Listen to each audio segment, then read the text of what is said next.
আরেকটা গুরুত্বপূর্ণ কারণ ইমান ভঙ্গের, ইমান নষ্ট হওয়ার, ইতিকাদুল মাযাহিবিল বাতিলা, মানে ইসলাম ছাড়া আল্লাহর জমিনে যত মতবাদ আছে, যত বাতিল মতবাদ, এই সমস্ত বাতিল মতবাদকে কেউ যদি যে কোনো একটা বাতিল মতবাদকে বিশুদ্ধ মনে করে বা মেনে নেয়, তার ঈমান ভেঙে যাবে।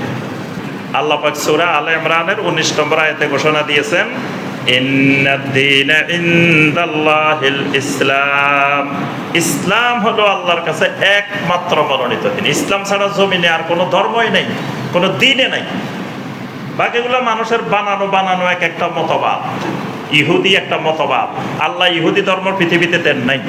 মুসা আলাইহিস সালাম ইহুদি ধর্ম নিয়ে পৃথিবীতে আসেন নাই। মুসা আলাইহিস সালামের সময় ইয়াহুদা নামে কোনো লোকে ছিল না। ইহুদার নামে ইহুদি বানাইছে, ইহুদি মানুষেরা বানানো একটা মতবাদ। নাসারা মানুষের বানানো মতবাদ। আল্লাহ নাসারা নামে, খ্রিস্টান নামে, এরকম নামে কোনো দিন এই জমিনে আল্লাহ দেন নাই। এইরকমেরই মতবাদ, এক একটা মতবাদ, যেমন ধর্ম নিরপেক্ষতাবাদ, সেকুলারিজম, এইরকমই একটা মানুষের বানানো মতবাদ। তারপরে জাতীয়তাবাদ, এটাও মানুষের বানানো একটা মতবাদ। এগুলো কুফরি এক একটা মতবাদ, ইসলামের বিপরীত মতবাদ। ইসলাম কোনো ভূখণ্ডের ভিত্তিতে কোনো জাতীয়তাবাদ ইসলাম সমর্থন করে। একই ভূখণ্ডে থাকি, ধরেন আমরা বাংলাদেশের সীমানার মধ্যে থাকি, আমার দিন আলাদা, আমার কালচার আলাদা, আমার পাশের বাড়ির হিন্দু যে মানুষটা থাকে তার দিন আলাদা, তার কালচার আলাদা। আবার যে মানুষটা খাগড়াছড়িতে থাকে, উপজাতি, একই দেশের ভূখণ্ডে থাকে, কিন্তু তার সংস্কৃতি, তার দিন আলাদা। যদি বলি যে না, এই ভূখণ্ডের ভিতরে যতজন মানুষ আছে সবাই এক, এই জাতীয়তাবাদ ইসলামে কুফরি জাতীয়তাবাদ। আবার যদি বলি না, ভাষার ভিত্তিতে বাংলা ভাষায় পৃথিবীতে যত মানুষ আছে সবার কৃষ্টি, কালচার, সংস্কৃতি এক, এটাও কুফরি মতবাদ।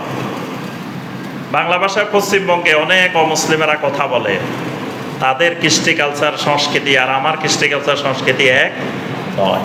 আবার সৌদি আরবের মানুষ আরবিতে কথা বলে, কিন্তু তার কৃষ্টি কালচার আর আমার কৃষ্টি কালচার এক।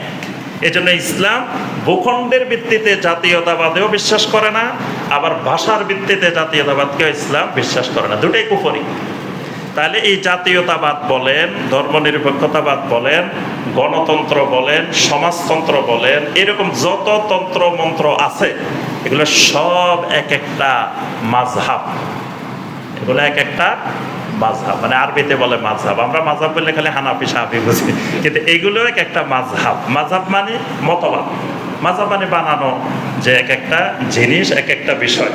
যেমন আমরা আরবি সাহিত্য পড়ি, আরবি সাহিত্যের মধ্যে 18টা মাযহাব আছে।